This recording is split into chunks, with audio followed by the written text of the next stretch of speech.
ma maison elle est sauvée, là, c'est pas le cas des autres personnes. Oui, effectivement, vous, votre maison est en sécurité, vos fils sont pompiers. Il y a eu cette dame aussi qui est décédée. Est-ce que vous la connaissiez? Est-ce que vous savez ce qui s'est à peu près passé?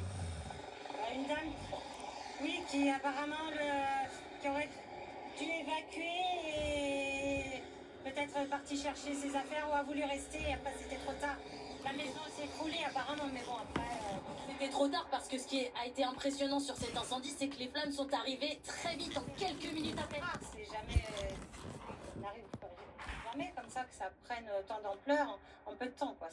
Vous me disiez, ça fait 20 ans que vous habitez ici avec votre mari, c'est la première fois que vous voyez ça? Ah oui, parce qu'il y a déjà eu tout autour, mais avec tous les dash, tout ça fait aussi. Mais là, ici dans le quartier, non, c'est la première fois. Puis que ça prenne les maisons, quoi, Quelle est la suite de la solidarité qui s'est mise en place? On a vu que vous aidiez vos voisins. Nous, il y avait des reprises sur les terrains en face de nos voisins, et avec mon mari, on a arrosé. Voilà, on a essayé à l'arrière aussi, chez les voisins, ça reprenait, donc on a arrosé. Voilà, on peut faire ce qu'on peut. Merci beaucoup Virginie, avec son mari qui a tenté d'éteindre en tout cas les voisins, qui a réussi à préserver sa maison, notamment en arrosant les toits. Vous l'aurez compris, le feu est loin d'être fixé ni maîtrisé. Les pompiers qui sont mobilisés sur le terrain continuent. Je vous le disais, l'effectif des pompiers va être évalué en fonction de la journée, car il y a sûrement d'autres pompiers qui vont arriver pour les aider. Actuellement, 2000 sont mobilisés sur le terrain au plus près des foyers de feu.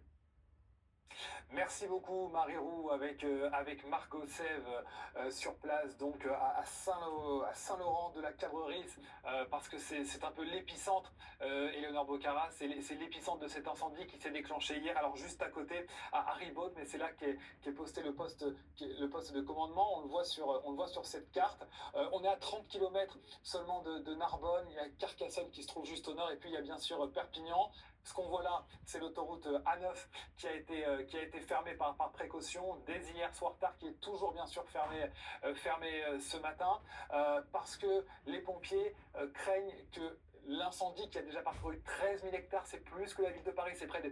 Je ne sais pas si on peut se rendre compte, c'est près de 16 000 stades de foot. Si vous prenez 16 000 stades de foot, que vous le mettez les uns à côté des autres, ça donne la superficie parcourue par les flammes. Et donc ces flammes qui se dirigent désormais vers l'ouest à cause de la météo, Éléonore. En effet, c'est vraiment le vent qui nous préoccupe aujourd'hui. Il faut savoir que c'est la tramontane qui souffle bien évidemment dans ce secteur. La tramontane étant un vent de secteur